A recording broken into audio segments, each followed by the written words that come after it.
Pemirsa, Presiden Prabowo Subianto mengangkat Doni Oskaria sebagai pelaksana tugas Menteri BUMN. Doni menggantikan Erick Thohir yang diangkat jadi Menpora. Menunjukkan Doni Oskaria sebagai PLT Menteri BUMN disampaikan oleh Mensesnek Prasetyo Hadi. Keputusan itu diambil untuk mengisi posisi yang kosong setelah ditinggalkan Erick Thohir yang dilantik sebagai Menteri Pemuda dan Olahraga. Penunjukan Doni sebagai PLT Menteri BUMN karena saat ini Doni juga bertugas sebagai COO Danantara sekaligus Wakil Menteri BUMN.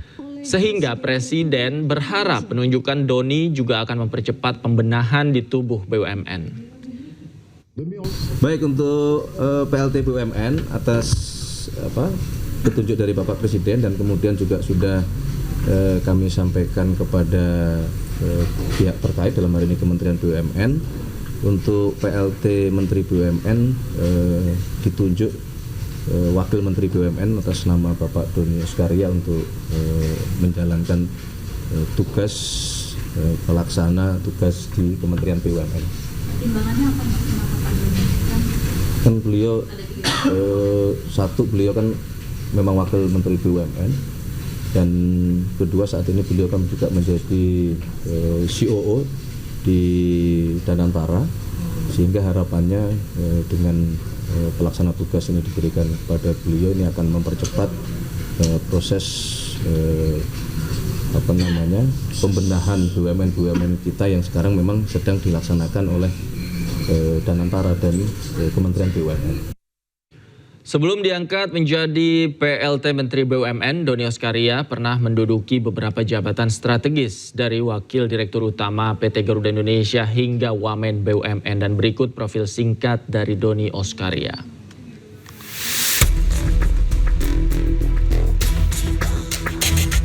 Doni Oskaria lahir di Sumatera Barat 26 September 1969. Tahun ini usianya tepat 56 tahun. Sebelum diangkat menjadi PLT Menteri BUMN, Doni menjabat sebagai Wamen BUMN periode 2024-2025. Ia juga pernah menjabat sebagai Direktur Utama InJourney periode 2020 hingga 2024. Doni juga pernah menduduki jabatan sebagai CEO Hospitality and Entertainment City Corp, Komisaris PT Garuda Indonesia Persero Tbk, dan anggota Komite Ekonomi dan Industri atau KEIN. Doni juga tercatat pernah menjadi Wakil Direktur Utama PT Garuda Indonesia. Doni mengenyam pendidikan di jurusan Hubungan Internasional di Universitas Padjadjaran dan Asian Institute of Management di Filipina. Perjuangan masyarakat Pati melengsarkan Bupati Sudewo masih belum usai. Warga Pati hari ini kembali berunjuk rasa menuntut Bupati Sudewo mundur. Lebih dari 1.000 personil gabungan dikerahkan mengamankan unjuk rasa. Segera memecat saudara Sudewo dari keanggotaannya.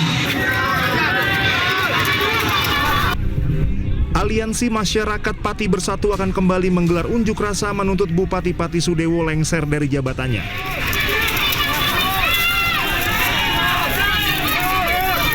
Massa akan menggeruduk kantor DPRD Kabupaten Pati.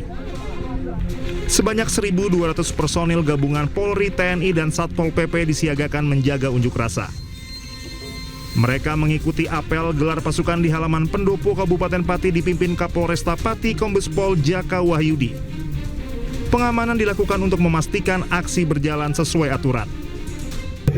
Bahwa Polri intinya berstatement dan menjamin keamanan dan keselamatan para rekan-rekan, saudara-saudara kita yang akan melaksanakan aksi unjuk rasa di kantor DPRD, mulai dari berangkat sampai nanti pulang kembali ke tempat masing-masing.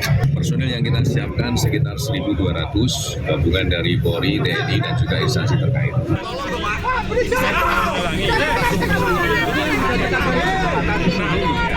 Massa sebelumnya diarahkan berunjuk rasa di alun-alun Pati. Namun setelah dilakukan beberapa pertimbangan, aksi akan berpusat di kantor DPRD Kabupaten Pati. Dari Pati, Jawa Tengah, Vindi Agil, iNews melaporkan. Sebelumnya Bupati Pati Sudewo membantah terlibat korupsi. Sudewo menegaskan uang yang dikembalikan adalah gaji dia selama menjabat sebagai anggota dewan.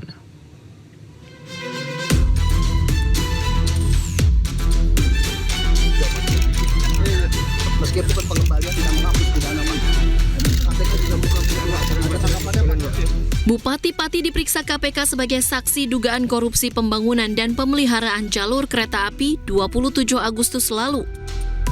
Dalam pemeriksaan, Sudewo menekankan dirinya tidak korupsi. Sebelumnya Sudewo sudah mengembalikan uang senilai 3 miliar rupiah ke negara. KPK menyebut pengembalian dana tidak otomatis menghapus pidana yang telah dilakukan. Kasus ini terkuak berawal dari operasi tangkap tangan yang dilakukan KPK pada 11 April 2023 di Balai Teknik Perkeretaapian kelas 1 wilayah Jawa bagian tengah. KPK telah menetapkan 14 tersangka, diantaranya 2 korporasi. Dan pada 12 Agustus 2025, KPK menetapkan dan menahan tersangka ke-15, yakni ASN di Kemenhub atas nama Risna Sutrianto. Kalau soal uang itu juga ditanyakan dan itu sudah dijelaskan dalam pemeriksaan kira-kira 2 tahun yang lalu bahwa itu adalah uang pendapatan dari DPR RI. Semua rinci. Ada pemasukan, pendapatan, ada pengeluarannya.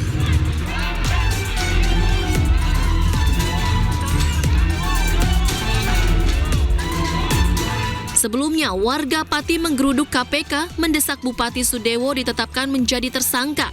Jubir KPK Budi Prasetyo yang menemui masa aksi menjamin kasus korupsi yang menyeret Bupati Pati diusut tuntas. Ini di gedung KPK Merah Putih, ini adalah salah satu bentuk dukungan masyarakat, harapan masyarakat terhadap upaya-upaya pemberantasan korupsi oleh KPK. Kami perlu sampaikan juga bahwa dalam pemberantasan korupsi, KPK tidak hanya melalui upaya-upaya penindakan, upaya-upaya penanganan perkara, tapi juga KPK terus melakukan pendampingan dan pengawasan khususnya kepada pemerintah daerah, tentunya termasuk kepada pemerintah Pati, dalam upaya-upaya pencegahan, perbaikan tata kelola dan sistem, supaya kita bisa memitigasi dan mencegah agar tindak pidana korupsi itu tidak kembali terjadi. Budi menambahkan KPK akan selalu bergandengan tangan dengan masyarakat untuk mengusut tuntas kasus korupsi ini. Tim Liputan iNews melaporkan. Sebulan tidak berkantor, Bupati Buton Alvin Akawijaya Putra dilaporkan warganya hilang ke polisi. Warga menilai ada banyak persoalan yang masih belum ditangani.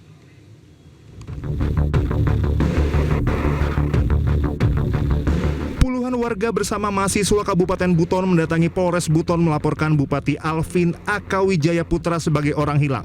Aksi ini dilakukan karena hampir 1 bulan sang bupati tidak terlihat beraktivitas di daerah. Laporan orang hilang tersebut diterima petugas sentra pelayanan kepolisian terpadu atas nama rakyat dan mahasiswa Buton. Sebagai bentuk protes, poster bergambar Bupati Buton dengan tulisan laporan orang hilang juga ditempel di sejumlah lokasi umum. 2025 melaporkan kehilangan orang atas nama Bupati Buton Alvin Akawijaya Putra SH. Hal ini disebabkan karena beberapa pekan terakhir beliau tidak berkedudukan di rumah jabatan ataupun tidak pernah berada di kantornya, untuk kemudian menemui kami dan memberikan klarifikasi terkait isu-isu yang saat ini sedang menjadi polemik di wilayah Kabupaten Buton. Karenanya berdasarkan aturan juga dan kepedulian kami sebagai rakyat yang mencintai pemimpinnya, maka kami memohon kepada pihak Polres Buton untuk kemudian mencari Bapak Bupati Buton kami untuk kemudian dihadirkan kembali bersama-sama kami di wilayah Kabupaten Buton ini. Sementara Wakil Bupati Buton Syarifuddin Safa menegaskan sang bupati tidak hilang. Menurutnya, Alvin sedang berada di Jakarta untuk tugas penting yang berkaitan dengan kepentingan daerah. Begitu, Pak. Ya, Pak Bupati, Bapak Alvin Akawijaya Putra SH saat ini sedang berdinas di Jakarta. Ya. Dan di beberapa daerah lainnya. Jadi kalau ada aspirasi dari masyarakat yang sampai kemudian menyebutkan hilang, saya nyatakan itu tidak benar. Pak Bupati sedang bertugas di luar daerah. Kita doakan semoga cepat kembali dan membawa kabar gembira untuk Kabupaten Buton. Warga menilai ada banyak persoalan yang masih belum ditangani, mulai dari dugaan pelanggaran dalam aktivitas pengangkutan aspal hingga tuntutan pembatalan tunjangan anggota DPRD Kabupaten Buton. Dari Kabupaten Buton, Sulawesi Tenggara, Andi Eba, iNews melaporkan. Wali Kota Prabu Mulih Arlan disangsi berupa teguran tertulis oleh Kemendagri lantaran mencopot Kepala SMPN 1 Prabu Mulih Roni Ardiansyah tanpa prosedur yang jelas. Sanksi ini cukup berat untuk catatan karir seorang kepala daerah.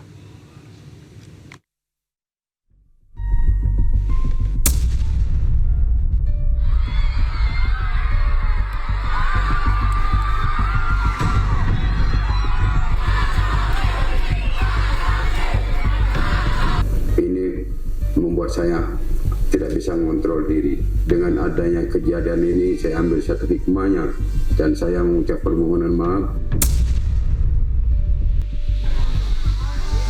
Drama pencopotan Roni Ardiansyah, Kepala Sekolah SMP Negeri 1 Prabu Mulih, Sumatera Selatan, akhirnya berakhir. Bila sebelumnya dirinya dimutasi, kini Roni bisa kembali menjabat sebagai Kepala Sekolah SMP Negeri 1 Prabu Mulih, Sumatera Selatan. Tak hanya Roni, Ageng Wintoro, petugas keamanan yang juga sempat dihentikan, juga telah kembali bekerja di SMP Negeri 1 Prabu Mulih. Sementara itu, usai kasus pemecatan Kepala Sekolah SMP Negeri 1 Prabu Mulih viral di media sosial, Inspektorat Jenderal Kemendagri memanggil Wali Kota Prabu Mulih, Arlan, beserta Kepala SMP 1 Prabu Mulih, Roni Ardiansyah, untuk dimintai keterangan. Hasilnya, Wali Kota Prabu Mulih disangsi teguran tertulis. Sanksi ini cukup berat untuk catatan karir seorang kepala daerah. Mekanisme pemberhentian kepala sekolah tidak dilakukan melalui aplikasi SIM KSP STK atau Sistem Informasi Manajemen Kepala Sekolah, Pengawas Sekolah, dan Tenaga Kependidikan. Wali Kota Prabu Mulih, Arlan, pun meminta maaf kepada Roni dan mengakui dirinya tak bisa mengontrol diri. Ini membuat saya tidak bisa mengontrol diri. Dengan adanya kejadian ini, saya ambil satu hikmahnya dan saya mengucap permohonan maaf kepada Bapak Roni, Kepala Sekolah SMP Negeri 1, yang mana atas kesalahan saya sudah menyadari. Sebelumnya, pencopotan terhadap Roni sebagai Kepala SMP Negeri 1 Kota Prabu Mulih mengejutkan masyarakat Kota Prabu Mulih. Beredar isu jika pencopotan Roni lantaran pernah menegur anak pejabat daerah agar tidak membawa mobil ke sekolah karena masih di bawah umur. Tim Liputan iNews melaporkan.